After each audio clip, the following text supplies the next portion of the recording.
can I extend Australia's deepest sympathies and condolences to the families and communities that have lost loved ones. We have seen thousands of deaths and tens of thousands of injuries through this tragedy. These multiple earthquakes that have hit the region are having a devastating impact, and today I can announce that the Australian government will provide an initial $10 million in humanitarian assistance to those affected through our Red Cross and Red Crescent partners and through humanitarian agencies. Australia's assistance will target those in greatest need.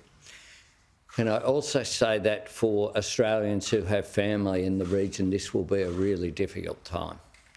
Australians in need of emergency consular assistance should contact the Australian Government 24-hour Consular Emergency Centre on 1300 555 135. I'll repeat, 1300 555 135 in Australia, or if they are outside of Australia, +61 2 6261 3305.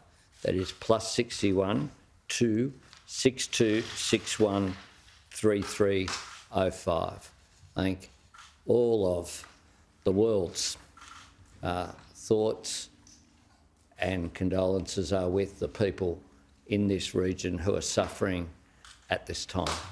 Chris? Thank you. Can I just echo those sentiments and add to that the condolences from the people of New Zealand to those in Turkey and in Syria.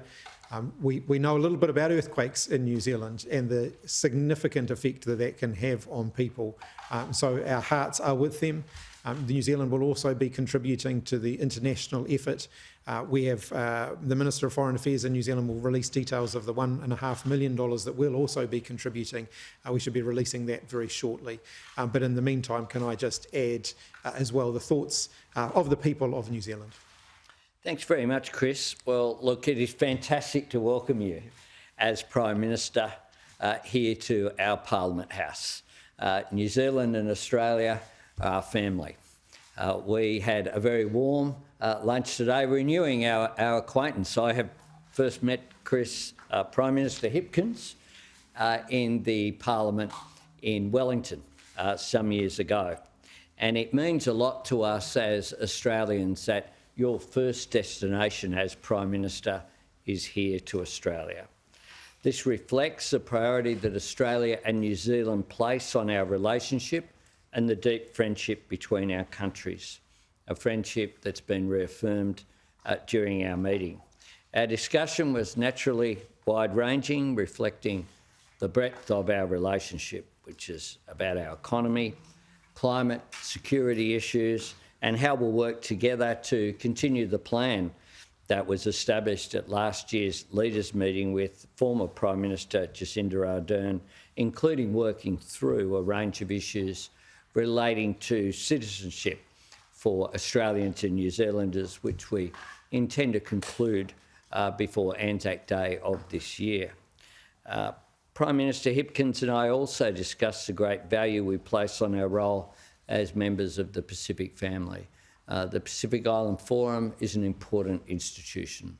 It's one that brings together the countries in our region, and it's one in which we had a very positive meeting in Suva last year, and there have been positive developments since then with the announcement that Kiribati would be returning to participation in the Pacific Island Forum. 2023 is a milestone year for the Trans-Tasman relationship. We'll celebrate 40 years of our closer economic relations trade agreement, which is a gold standard free trade agreement which has led to less red tape and tariff-free trade across the Tasman, one of the most comprehensive agreements in the world. 50 years of the Trans-Tasman travel arrangement, which allows for Australians and New Zealanders to freely visit, live and work on both sides of the Tasman. 80 years of diplomatic relations, and of course our co-hosting of the Women's World Cup this year with the opening match on the 20th of July. I look forward to further developing our relationship with our friends in New Zealand to ensure that the Trans-Tasman relationship continues to grow and adapt to the challenges of the future.